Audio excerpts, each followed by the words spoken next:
ত্রিপুরা বিধানসভা অধিবেশন শুরু হচ্ছে সেপ্টেম্বর মাসের 19 তারিখ। বিইসি মিটিংয়ে সিদ্ধান্ত হবে দিনক্ষণ কত দিনের জন্য বিধানসভা বসছে, যার জন্য তড়িঘড়ি বিইসি মিটিং এর মধ্যেই অনুষ্ঠিত হবে। মাননীয় মন্ত্রী সুশান্ত চৌধুরী যার প্রতিনিধিত্ব করবেন, মাননীয় মুখ্যমন্ত্রী যার প্রতিনিধিত্ব করবেন।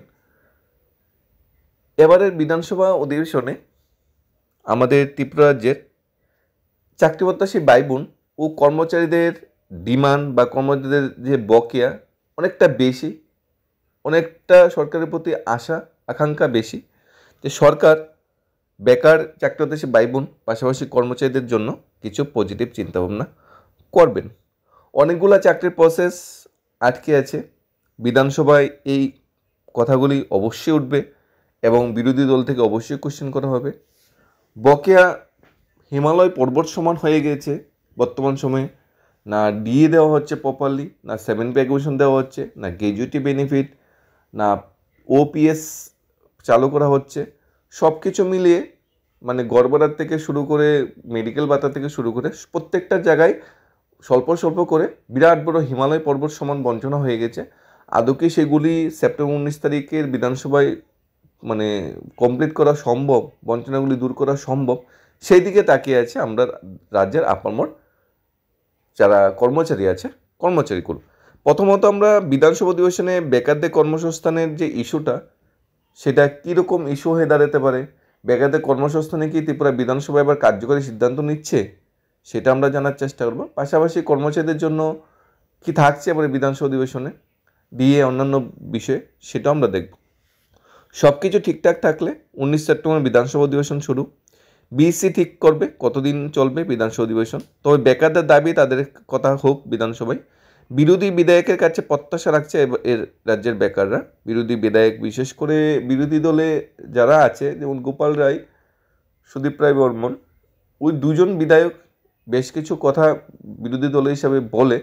কমিউনিস্ট বা সিপিএম এর যারা বিধায়করা আছে তারা ম্যাক্সিমাম এত কিছু বলে না। যারা সুদীপ রায় বর্মন আর আমাদের গোপাল রায় যে মহোদয় আছে, তারা একটু বিরোধী দল থেকে একটু 2-3টা কথা বলে কর্মচারী বা বেকারদের সাথে, বাকিটা তেমন কিছু আমরা দেখি না। বিরোধী বিধায়কের কাছে প্রত্যাশা সবাই রাখে যে বিরোধী বিধায়ককে কোশ্চেন করুক ধীরগতির সূত্র অবলম্বন কেন করছে রাজ্য সরকার। ক্যাবিনেট বৈঠকে রাজ্যে বেকারদের মুখে হাসি ফোটাতে শূন্যপদগুলিতে নিয়োগের জন্য একাধিক সিদ্ধান্ত গৃহীত হলো, আদতে তা বাস্তবায়ন হচ্ছে না কেন? রাজ্যে মন্ত্রিসভা বৈঠকগুলিতে রাজ্যে বেকারদের মুখে হাসি ফোটাতে একাধিক শূন্যপদ সিদ্ধান্ত থাকলে মাসের পর মাস চলে যায়, আদতে সেগুলি রাজ্য সরকার পূরণ করতে ব্যর্থ, সেই নজির রাজ্যের বেকারদের কাছে প্রত্যক্ষ আছে। স্বাভাবিকভাবে 1 বছর হয়ে গিয়েছে, কনস্টেবল, এসআই, ফরেস্ট গার্ড থেকে শুরু করে clerical staff, group D staff, যেটি জিআরবিটি গ্রুপ সি জিআরবিটির মাধ্যমে নিয়োগ হবে, অডিটার, মানে 1 বছর হয়ে গেছে, অনেকগুলো পোস্ট ক্রিয়েশন হয়েছে মন্ত্রিসভায়, যেগুলি এখন পর্যন্ত অ্যাডভার্টাইজমেন্ট আসেনি। তাই বেকারদের মাঝে কোশ্চেন জাগে যে বিরোধী বিধায়করা এটলিস্ট প্রশ্ন করুক মন্ত্রিসভার সিদ্ধান্ত কেন নেওয়া হয় যদি তা বাস্তবায়ন করার ক্ষমতা না থাকে বা বাস্তবায়ন করার ক্ষমতার কোনো ইচ্ছা যদি তারা না থাকে। অর্থ থেকে অনুমোদন পেয়ে শূন্যপদ মানে সৃষ্টি করা হয়, অর্থ অনুমোদন পাওয়ার পরও তারপর রাজ্য মন্ত্রিসহ তাকে শিলমোহর দেয়, তাহলে সরকারের তো অনীহা কেন? অর্থ থেকে যদি অনুমোদন পেয়েই যদি রাজ্য মন্ত্রী শিলমোহর দেয়, তাহলে অর্থের কোনো ঘাটতি থাকার কথা নয়। তাহলে কেন fire service, jail police, speciality এসটিজিটি প্রসেসটা আটকে রাখা হচ্ছে? কেন মন্ত্রিসভায় 1-1.5 বছর আগে যে সিদ্ধান্ত নিয়েগুলো হচ্ছে সেগুলি বাস্তবায়ন করা হচ্ছে না? রাজ্যে এমন বহু দপ্তর রয়েছে যেখানে 2018 সালে নতুন সরকার প্রতিষ্ঠিত হওয়ার পর এখনও পর্যন্ত একটি নিয়োগ করতে পারেনি, এরকম অনেকটা দপ্তর আছে। আবার অনেক দপ্তর শূন্যপদ নিয়ে ডাকডোল পিটিয়ে সিদ্ধান্তের কথা জানালো মাসের পর মাস এমনকি বছর পর বছর চলে যায়, সেগুলি দপ্তরের কোনো উদ্যোগকে লক্ষ্য হয়ে যায় না। অডিটার আছে, পিডাব্লিউ ডিপার্টমেন্ট আছে, তহসিলদার আছে, অনেকগুলো পোস্ট বিভিন্ন দপ্তর ক্রিয়েশন করে রেখেছে, কিন্তু সিদ্ধান্ত এখন পর্যন্ত কার্যকর হচ্ছে না। Tripura police service grade two 3 বছর ধরে নিয়োগ প্রক্রিয়া বন্ধ। অন্যদিকে Tripura forest service grade two দীর্ঘ 5 বছর ধরে হয়ে গেল, এখন পর্যন্ত কোনো ধরনের উদ্যোগ নেই। অন্যদিকে বন দপ্তরের উদ্যোগে ফরেস্টার পদে নিয়োগের জন্য মন্ত্রিসভার সিদ্ধান্ত হলেও প্রায় 1 বছর হয়ে গেছে, কোনো দপ্তরে টু শব্দ নেই। রাজ্যে বিভিন্ন দপ্তরে শূন্যপদ পদে নিয়োগের ক্ষেত্রে অর্থ অনুমোদন নিয়ে যদি মন্ত্রিসভা সিদ্ধান্ত গ্রহণ করে থাকে, তাহলে মাসের পর মাস এই শূন্যপদগুলি কেন পড়ে থাকবে? রাজ্যের আপামর বেকার চাকরিতে ভাই বোনরা ঢালাও হারে বুট দিয়ে বর্তমান সরকারকে প্রতিষ্ঠিত করে, তাহলে বেকার চাকরিতে ভাই বোনদের সাথে এই প্রতারণা কেন? মন্ত্রিসভার সিদ্ধান্তগুলি বাস্তবায়ন করতে এত পরিমাণ মানে মানে সময় লাগছে কেন, এত পরিমাণ ধীরগতি অবলম্বন করছে কেন? এক একটা প্রসেস 3 বছর 4 বছর চলে যাচ্ছে, নিয়োগ প্রক্রিয়া কমপ্লিট হচ্ছে না, মন্ত্রিসভা সিদ্ধান্ত নিয়ে বসেছে, এখন অ্যাডভার্টাইজমেন্ট বেরোচ্ছে না। মানে ত্রিপুরা রাজ্যে যে চাকরির প্রসেসের যে ধীরগতি, এটা এত পরিমাণ বেড়ে গেছে, যে কোনো একটা চাকরির প্রসেস মানেই 3-4 বছর লেগে যাচ্ছে, যেখানে ম্যাক্সিমাম চাকরি হতে ভাই বোনদের ভাগ্য জুড়িয়ে থাকে। রাজ্য বেকার এখন শুধু বিভিন্ন দপ্তরের প্রক্রিয়া ক্ষেত্রে ক্রিয়েশন ও ফিলিংয়ে দুইটা শব্দ শুনতে শুনতে অভ্যস্ত হয়ে গেছে। এতগুলো পোস্ট ক্রিয়েশন করা হয়েছে, এতগুলো পোস্ট ফিলিং করা হবে। মাননীয় মন্ত্রী সুশান্ত চৌধুরী 1 মাস বা 1.5 মাস বা 15 দিন পর পরই বিভিন্ন সাংবাদিক সম্মেলন করে মন্ত্রিসভা সিদ্ধান্ত জানায় যে বেকার চাকরিদার সেবাবৃন্দের জন্য খুশির খবর, গুড নিউজ। এতটা পোস্ট ক্রিয়েশন করা হয়েছে, এতটা পোস্ট ফিলিং করা হবে, তোমরা সবাই ভালো থেকো। আমরা মানে বেকার চাকরিদার ভাই বোনদের জন্য পজিটিভ চিন্তা ভাবনা করছি। মাননীয় মুখ্যমন্ত্রী নিজে ফেসবুক পেজে এই ধরনের কথাবার্তাই বলে যে ম্যান পাওয়ার আমাদের কাছে সবচেয়ে বড় অস্ত্র, বেকার চাকরি হচ্ছে ভাই বোনদের চাকরির যোগান দেওয়া সবচেয়ে বড় অস্ত্র। এতগুলো পোস্ট ফিলিং করা হবে, এতগুলো পোস্ট ক্রিয়েশন করা হবে। এই যে মন্ত্রিসভার সিদ্ধান্তগুলি হচ্ছে, এগুলি হওয়ার পর যে খুশিটা মুখ্যমন্ত্রী বা অন্যান্য মন্ত্রীরা জাহির করছে, বেকাররা কিন্তু সেই পরিমাণ খুশিটা বা সেই পরিমাণ কিন্তু তারা পজিটিভনেস পাচ্ছে না। কারণ ক্রিয়েশন ও ফিলিং শব্দ শুনতে শুনতে তারা মানে বছরকে বছর কাটিয়ে নিয়েছে। ইতিমধ্যে জিওএস নেতৃত্ব দাবি করেছে নিয়োগ প্রক্রিয়া তাড়াতাড়ি সম্পন্ন করার জন্য। বিভিন্ন সংগঠন থেকে বারবার দাবি জানিয়ে যাচ্ছে যাতে নিয়োগ প্রক্রিয়াগুলি যেতেই শুরু হোক, যাতে খুব শীঘ্রই কমপ্লিট করা হোক এবং যথাসময়ে যাতে নিয়োগ প্রক্রিয়া শুরু হয়। আর মন্ত্রিসভার সিদ্ধান্ত মানে আজকে সিদ্ধান্ত হয়েছে যাতে 1-1.5 মাস 2 মাসের ভিতরে যাতে নিয়োগ প্রক্রিয়ার জন্য অ্যাডভার্টাইজমেন্ট বেরোয়। মন্ত্রিসভার সিদ্ধান্ত হয়ে বসে থাকবে, নিয়োগ প্রক্রিয়া হচ্ছে না। গত 1-2 বছরে কোনো নতুন নিয়োগ প্রক্রিয়া কি বড় ধরনের শুরু হয়েছে? হয়নি তো। জিআইবিটি 20-এর প্রসেস কমপ্লিট হয়েছে, যেখানে বেশিরভাগ চাকরি পেত। পুলিশ কনস্টেবল গত 1-2 বছরে কোনো প্রসেস শুরু হয়েছে? 2023-এর বিধানসভার পরে বড় ধরনের কোনো চাকরির প্রসেস শুরুই হয়নি। সবগুলি আগের ফায়ার সার্ভিস, জেল পুলিশ, জিআরবিটি, পুলিশ কনস্টেবল, স্পেশাল এক্সিকিউটিভ থেকে শুরু করে সবগুলো চাকরি প্রসেস 2023-এ বিধানসভার আগে। 2023-এ বিধানসভার পরে নতুন কোনো বড় ধরনের চাকরি প্রসেস শুরুই হয়নি ত্রিপুরা রাজ্যে, যার জন্য ত্রিপুরার আপামর বেকাররা 2023-এ বর্তমান সরকারকে প্রতিষ্ঠিত করেছিল। এখন দেখার বিষয় মাননীয় মুখ্যমন্ত্রী মানে কতটুক সহানুভূতিশীল, কতটুক বেকার এর বন্ধু হয়ে এবারে বিধানসভা অধিবেশনে ফাইট করে এবং বিরোধীরা কতটুক শক্তি নিয়ে সরকারকে কোশ্চেন করে যে হ্যাঁ বেকাররা বর্তমানে ত্রিপুরা রাজ্যে বঞ্চিত হচ্ছে। তারপর লেটেস্ট যে নিউজ ডিএর ব্যাপারে, ত্রিপুরা অ্যাসেম্বলি মনসুন সেশন যেটা সেপ্টেম্বর 19-এ শুরু হচ্ছে, এই ব্যাপারে লেজিসলেটিভ অ্যাসেম্বলিতে অবশ্যই কতদিন হবে তা অবশ্য জানিয়ে দেওয়া হবে। এবারের যে অ্যাসেম্বলি অফিসিয়াল নোটের the session must begin September 19, constitutional provision regarding assembly sitting the last every 6 month. প্রত্যেকটা 6 মাসের পরই একটা বিধানসভা অধিবেশন বসার কথা। এজেন্ডাগুলি যেগুলো থাকতে পারে এবারে বিধানসভা অধিবেশন, সবচেয়ে বড় এজেন্ডা যেটা গভর্নমেন্ট এমপ্লয়িদের major announcement of DN release may be made during the session. ত্রিপুরার সরকার কর্মচারীদের বড় একটা ডিএ বা ডিআর যেটা দাবি করছে সেটা স্বপ্ন বা সেটার আশা এবারে মনসুন সেশনে পূর্ণ হতে চলছে। অ্যাজ পার সোর্স বা তথ্য অনুযায়ী যে খবরটা পাওয়া যাচ্ছে, 10-15% ডিএ এবারে বিধানসভা অধিবেশনে দিতে পারে ত্রিপুরা সরকারি কর্মচারীদের। এটা আলোচনা চলছে, বাস্তব কিন্তু নয়, আলোচনা চলছে। এবং সরকার বর্তমানে যথেষ্ট চাপে আছে কর্মচারীদের ডিএর ব্যাপারে।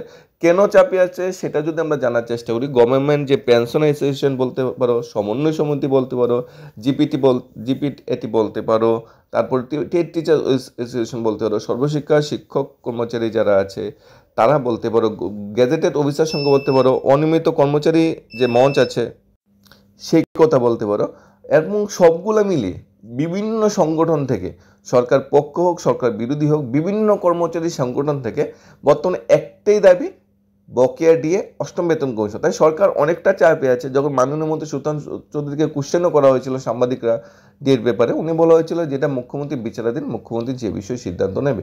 এখন আমরা দেখতে পাচ্ছি বিগত সময়ে যখনই ডিএ ডিক্লেয়ার করা হচ্ছে, মুখ্যমন্ত্রী নিজে বিধানসভা অধিবেশনে দাঁড়িয়ে সেই ডিএর কথাটা দিচ্ছে। লাস্ট 3% দিয়ে হোক বা লাস্ট 5% দিয়ে হোক, সমস্ত বিধানসভা অধিবেশনেই মুখ্যমন্ত্রী দাঁড়িয়ে ডিএর কথা ঘোষণা করে। গত বছরও নভেম্বর থেকে ডিএর এফেক্ট দিয়েছিল, এরপরে যেটা এপ্রিল থেকে ডিএর এফেক্ট দিয়েছিল।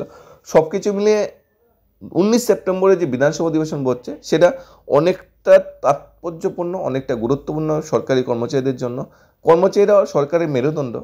সরকার বা মন্ত্রী বিধায়ক নিজে থেকে কোনো কাজ করতে পারবে না বা নিজে থেকে সরকার চালাতে পারবে না। যখন কর্মচারীদের সহযোগিতা করে, কর্মচারীরা নিজের কাজগুলো ঠিকঠাকভাবে করে, তখন সরকার সেই কাজের সুবিধা পায় এবং জনসাধারণের কাছে তার সুযোগ সুবিধা গিয়ে পৌঁছে সর্বশেষ ব্যক্তি পর্যন্ত। তাই কর্মচারীরা সরকারকে চালিকা শক্তি, কর্মচারী সরকারকে চালায়। কিন্তু আমরা দেখতে পাচ্ছি ত্রিপুরা সরকারের সাথে আসাম সরকার বা ছত্তিশগড় সরকার বলতে রাজস্থান, মধ্যপ্রদেশ, উত্তরপ্রদেশ গভর্নমেন্ট বলতে পারি, বা যে কোনো সরকারের সাথে তুলনা করি পশ্চিমবঙ্গ বাদে, তাহলে দেখবে ত্রিপুরার স্যালারি স্ট্রাকচারটা অনেকটা ব্যাকওয়ার্ড, অনেকটা পিছিয়ে আছে। ইভেন পশ্চিমবঙ্গের সাথেও কিছু কিছু জায়গায় পিছিয়ে আছে। কেন পিছিয়ে আছে বলছি, পশ্চিমবঙ্গে ফিক্সড পে কোনো শব্দ নেই, ডাইরেক্ট রেগুলার পে স্কেলে চাকরি। পশ্চিমবঙ্গের একজন শিক্ষক চাকরি পেলে, পশ্চিমবঙ্গে একজন কনস্টেবল চাকরি পেলে ত্রিপুরা সরকারি কর্মচারীদের থেকে কিন্তু সেখানে বেতন বেশি। ডিএ কম বলতে পারি, কিন্তু বেসিকটা কিন্তু সেখানে বেশি। কিন্তু শিক্ষকরা সেদিকে কিন্তু পশ্চিমবঙ্গের মানে ডিএর জন্য ফাইট করছে ঠিক আছে, কিন্তু বেসিকের দিক থেকে কিন্তু ত্রিপুরা থেকে পশ্চিমবঙ্গের কর্মচারীরা অনেকটা এগিয়ে। আসাম তো বলার কথাই নেই, 25 লাখে গেজুটি পাচ্ছে, এখানে ফুল 7 পে কমিশনের সুবিধা হচ্ছে, ডিএ পাচ্ছে 55%। সব কিছু মিলিয়ে ত্রিপুরা সরকারের কর্মচারীরা কিন্তু সেই বেনিফিটটা বা ডাবল ইঞ্জিনের বেনিফিটটা পাচ্ছে না। তো এবারে বিধানসভা অধিবেশনেই সবচেয়ে বড় যে দাবি উঠে যাচ্ছে, হ্যাঁ আমাদের পে কমিশন দরকার, আমাদের ডিএ বকেয়া বিয়ে দেওয়ার দরকার। তার উপর ভিত্তি করে যতটুকু খবর পাওয়া যাচ্ছে 10 থেকে 15% ডিএ দেওয়া হতে পারে। এবং তার দাবিও জানিয়েছে, যেমন গভর্নমেন্টের যারা পেনশন অ্যাসোসিয়েশন আছে তারাও কিন্তু অষ্টম বেতন কমিশন চাইলো, যারা মানে এতদিন গভর্নমেন্টের সার্ভিস দিয়ে আছে ডিএ চাইলো, অষ্টম বেতন কমিশন চাইলো। এখানে সবার একটাই দাবি, হ্যাঁ রাজ্য কর্মচারীদের, শিক্ষক কর্মচারীদের, পেনশনারদের কেন্দ্র হারে বেতন ভাতা চালু করা দরকার। রাজ্য সরকার তা আগেই করে নিয়েছে বিভিন্ন রাজ্য। অন্তত এবার অষ্টম বেতন কমিশন চালু করে কথা বা চালু করার বিষয়ে একটা পজিটিভ নিউজ সরকার দোক। জিনিসপত্রের দাম ক্রমশ বাড়ছে, সেখানে বিদ্যুৎ মাশুল, জলের মাশুল সবই বাড়ছে, কিন্তু তুলনায় বেতন কিংবা পেনশন কিন্তু বাড়ছে না। বহুবার তারা কেন্দ্রীয় কর্মচারী পেনশনের মতো সুযোগ সুবিধার জন্য রাজ্য সরকারের দৃষ্টি আকর্ষণ করেছে, মন্ত্রীকে চিঠিও দিয়েছে, এমনকি মুখ্য সচিবের কাছে দেখা করার জন্য চিঠিও দিয়েছে, কিন্তু তাদের কোনো সুযোগ দেওয়া হচ্ছে না। তাই তারা লিখিতভাবে নিজেদের বহুবার দাবি রাজ্য সরকার গুছিয়ে এনেছে। দুঃখের অপরিতাপ বিষয়, এই রাজ্যকে যারা গড়ে তুলেছে তাদের এই রাজ্য সরকারের কথা বলার মতো বা সুযোগ দেওয়া হচ্ছে না। এখনও আশায় আছেন রাজ্য সরকার দীর্ঘদিন ধরে চলে আসা আন্দোলনের মূল দাবি ভবিষ্যৎ পূরণ করবে। এখানে আদ্যবা দাবির মধ্যে অষ্টম বেতন কমিশন, বকেয়া ডিএ মিটিয়ে দেওয়া, ফিক্সড পে কর্মচারীদের যে নিয়মিতকরণ, ফিক্সড পে শিক্ষক কেন নিয়োগ হবে, এবং অনিয়মিত কর্মচারীদের নিয়মিতকরণ, পেনশনারদের যে ডিআর পুরো মিটিয়ে দেওয়া, অষ্টম বেতন কমিশন দেওয়া নিয়ে নিয়ে 8 দফা দাবি আছে বর্তমানে ত্রিপুরা রাজ্য সরকারি কর্মচারীদের। সেই দাবিগুলি পূরণ করে সরকার যদি কোনো পজিটিভ চিন্তা ভাবনা করে, হয়তো সামনে 2028-এ সরকার আলো হারে বুটে জিতবে।